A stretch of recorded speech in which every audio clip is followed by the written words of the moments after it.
मारिया के साथ उसकी केयरटेकर भी थी, जो बचपन से ही उसका ख्याल रखती थी। मारिया के पिता के ऊपर बहुत ज़्यादा कर्ज था, इसलिए सारा कर्ज चुकाने के बाद मारिया के पास जायदाद के नाम पे एक बुक बचता है जिसका नाम है the ancient chronicles of moon Crevelli. फिर दिखाया जाता है कि मारिया रात को अपने पापा को याद करती है और वो किताब पढ़ने लगती है। वो किताब जब पढ़ती है तो वहाँ पर 100 साल पुरानी एक राजकुमारी की कहानी होती है। उस कहानी की राजकुमारी बहुत ही सुंदर थी और उसका चेहरा तारों की तरह चमकता था। उसका मन भी बहुत साफ था और वो बहुत ज़्यादा हिम्मत वाली भी थी। पशु पक्षी भी उससे बहुत प्यार करते हैं। और एक दिन उस प्रिंसेस को मून मिलने आता है। वो डिनॉयर वंश की प्रिंसेस थी, लेकिन उसे सभी लोग मून प्रिंसेस बुलाने लगे।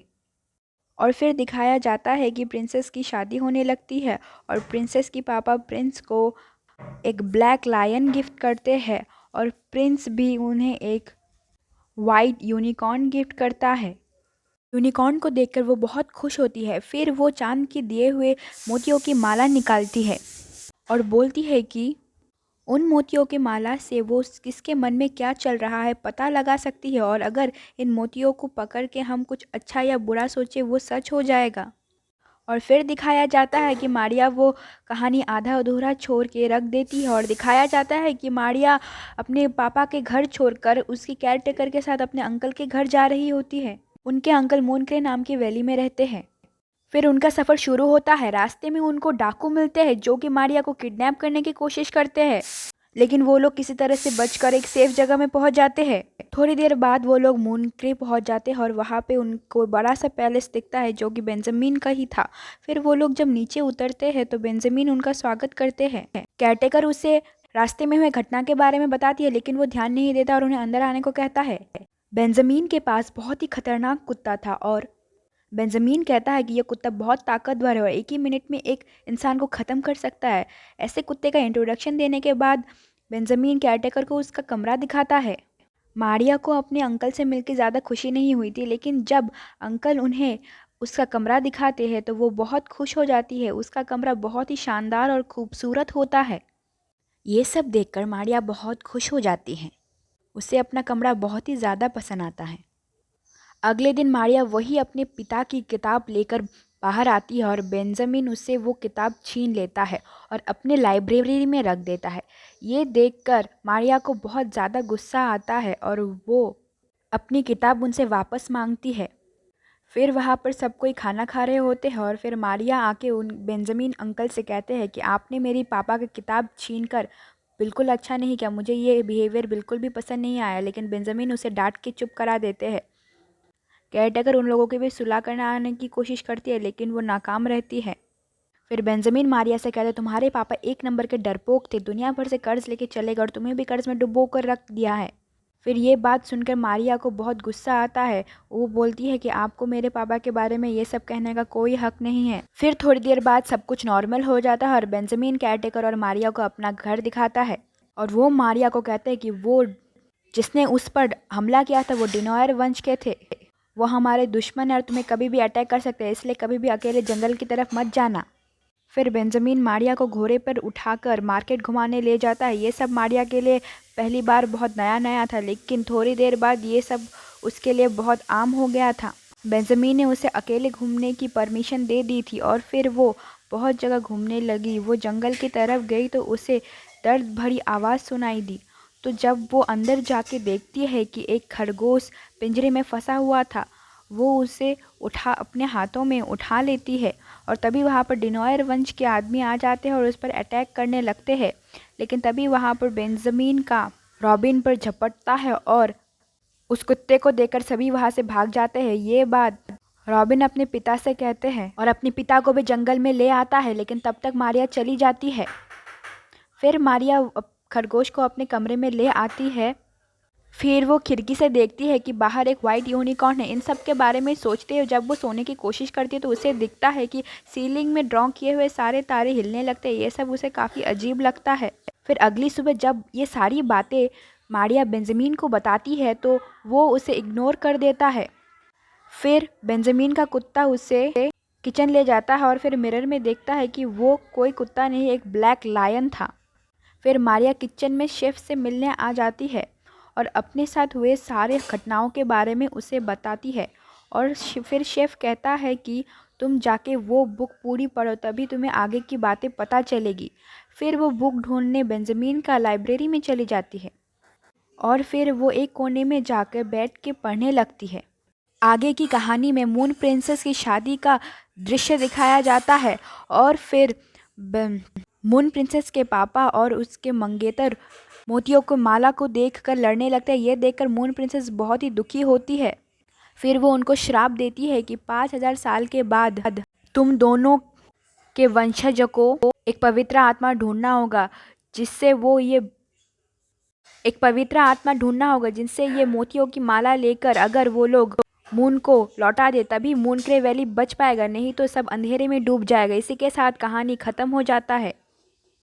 फिर मारिया ये बातें जाके शेफ को बता देती है।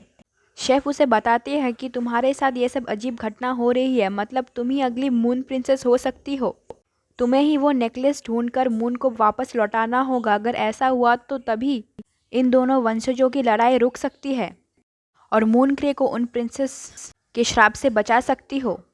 शेफ की बातें सुनने के बाद मारिया उसकी बातों को सोचने लगती है और कैलकुलेट करके देखती है कि अगली पूर्णवासी ही आखिरी पूर्णवासी है और अगर तब तक उसने वो माला नहीं ढूंढा तो मून क्रे वैली का विनाश हो जाएगा। वो सोने की कोशिश करती है लेकिन घबराहट और परेशानी के कारण सो नहीं पाती है। फिर वो फैसला करती है कि मून क्रे को किसी भी तरह से बचाना होगा। फिर वो घर से बाहर भाग जाती है और एक एस्टेट की तरफ जाती है और वो सोचती है कि वहीं पर उसे हल मिलेगा। वो जंगल की तरफ बढ़ती है और तभी वहाँ पर उसे एक गुफा दिखाई देती है। गुफा के अंदर जाने के बाद उसे एक औरत दिखाई देती है जो बिल्कुल उस किताब की मून प्रिंसेस की तरह देख रही थी। वो औरत कहती है कि मैं भी तुम्हारी तरह एक मून प्रिंसेस ही हूँ। मून प्रिंसेस कहती है कि पवित्र आत्माओं को एक करने के लिए मेरी पूरी जिंदगी निकल गई।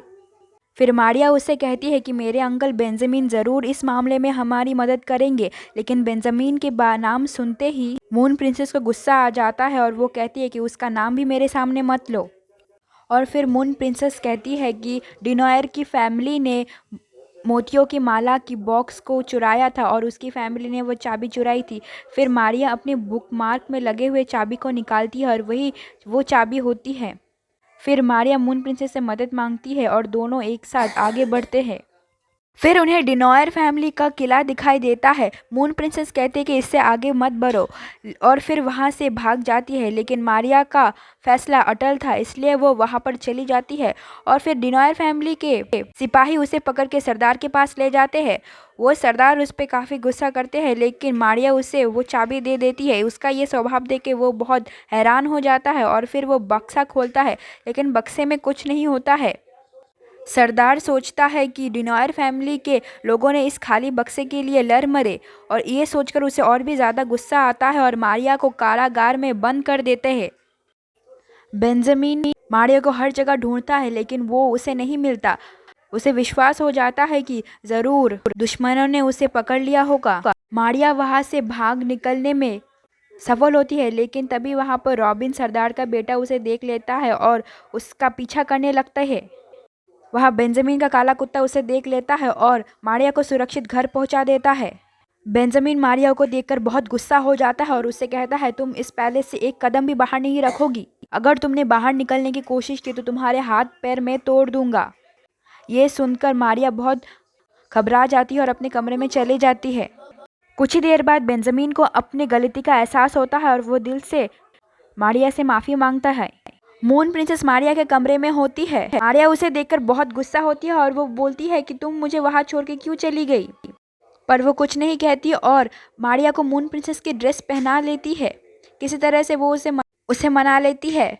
पैलेस में बेंजामिन नहीं होता। मून प्रिंसेस वहां पर पियानो बजाने लगती है और मिरर में उसका पास दिखाई देता है और फिर पता चलता है कि बेंजामिन और मून प्रिंसेस पहले एक साथ थे और वो लोग शादी करने वाले थे, लेकिन जब बेंजामिन को पता चलता है कि वो डिनॉयर फैमिली की बेटी है तो वो उसे शादी करने से मना कर देता है और वहाँ से चले जाने को कहता है। इसलिए प्रिंसेस दोनों खानदानों से दूर रहकर जंगल में अकेले रहने लगती है। और फिर दिखाया जाता है कि मारिया प्रिंसेस से कहती है कि तुम उनसे बात करके सब कुछ फिर से ठीक क्यों नहीं कर देते। फिर लेकिन प्रिंसेस कहती है कि हमारे बीच सब कुछ ख़त्म हो चुका है, मेरा यहाँ से जाना ही ठीक है। फिर मारिया बेंजामिन के नौकर को मून प्रिंसेस की पेंटिंग हटाती हुई देखती है और तभी वहाँ पर वो शेफ को बुला लेती है और तभी मून प्रिंसेस की तस्वीर हिलने लगती है। और फिर शेफ मारिया को कहता है कि रॉबिन ही हमारी मदद कर सकता है क्योंकि उसे जंगल के हर एक पेड़ के बारे में पता है। लेकिन मारिया कहते हैं कि वो तो हमारा दुश्मन है, वो हमारी मदद क्यों करेगा। लेकिन फिर मारिया उससे मदद लेने के बारे में सोच के मान जाती है। मारिया बेंजामिन और प्रिंसेस को मिलाने के लिए तरकीब करती है और दोनों के लिए एक खत लिखती है। फिर जब दोनों एक दूसरे से मिलते हैं तो पता चलता है कि एक दूसरे ने खत लिखा ही नहीं था और फिर दोनों के बीच में फिर से झगड़ा होने लगता है। फिर बेंजामिन को पता चलता है कि मारिया फिर से घर से गायब थी और फिर बेंजामिन अपने आदमियों को लेकर जंगल में मारिया को ढूंढने निकल पड़ते हैं। उनके साथ मून प्रिंसेस भी होते हैं। फिर हम देखते हैं कि डिनोयर फैमिली के सरदार ईगल को मारिया को ट्रैक करने के लिए भेजता है और उसका कर रहा होता है। जंगल में मारिया रॉबिन को डाइवर्ट करता है और उसे अपने जाल में फंसा लेती है। फिर रॉबिन कहता है कि मुझे यहाँ से छोड़ दो। फिर मारिया कहती है अगर तुम मुझे नेकलेस ढूंढने में मदद करोगे तो फिर मैं तुम्हें छोड़ दूंगी। फिर रॉबिन मदद करने के लिए मान जाता है। फिर वो लोग ढूंढने लगते हैं नेकलेस को और फिर डिनोयर फैमिली का एक सिपाही रॉबिन को मारिया से अलग कर देता है और फिर मारिया अकेले ही नेकलेस ढूंढने लगती है और फिर उसे एक वाइट यूनिकॉर्न दिखाई देता है जो उसे उस पेड़ के पास ले जाता है जहाँ पर वो नेकलेस होता है। और एन वक्त पर डिनोयर का वो सरदार भी वहाँ पर पहुँच जाता है और फिर बेंजामिन का कुत्ता उस पर हमला करने आता है लेकिन तभी सरदार उसे मार देता है। रॉबिन को उनकी आवाज़ सुनाई देती है और तभी वहाँ पर वो पहुँच के मारिया को अपने पिता से बचा लेता है और फिर वो सरदार उन्हें चेस करने लगते हैं। फिर दोनों एक पेड़ के नीचे चले जाते हैं जिसके अंदर एक गुफा था। फिर मारिया को वो नेकलेस दिखाई देता है और लेकिन वहाँ पर तभी डिनोयर फैमिली के लोग भी आ जाते हैं। फिर मारिया और रॉबिन यूनिकॉर्न का पीछा करते हुए गुफा से बाहर निकल के एक टनल में आ जाते हैं। वहाँ पे डिनोयर फैमिली और बेंजामिन फैमिली के लोग भी इकट्ठा होते हैं। फिर मारिया उन्हें समझाती है कि अगर आज ये नेकलेस मून को नहीं सौंपा गया तो मून ग्रे अंधेरे में आ जाएगा। लेकिन कोई भी उसकी बात नहीं मानता, इसलिए वो खुद ही जाकर मोतियों को समुद्र में फेंक देती है। लेकिन समुद्र मोतियों को स्वीकार नहीं करता और वो मोतियाँ आकर मारिया के ड्रेस पे आकर लग जाती है और फिर मारिया सोचती है कि इसे किसी भी तरह समुद्र को देना पड़े, इसलिए मारिया खुद ही समुद्र में कूद जाती है। फिर मारिया समुद्र के गहराइयों में जाकर बेहोश हो जाती है और फिर हम देखते हैं कि एक बहुत बड़ा लहर आता है जिसके ऊपर वाइट यूनिकॉर्न होते हैं और वो वाइट यूनिकॉर्न मारिया को बचाकर अपनी पीठ में ले आता है। फिर हम देखते हैं कि सभी श्राप से मुक्त हो जाता है और वो ब्लैक डॉग भी लायन बन जाता है। फिर हम देखते हैं कि दोनों फैमिलियों में सुलह हो जाता है। मून ग्रे वेरी पूरी तरह से अंधेरे से मुक्त हो जाता है और फिर मारी इसी के साथ कहानी की हैप्पी एंडिंग हो जाती है।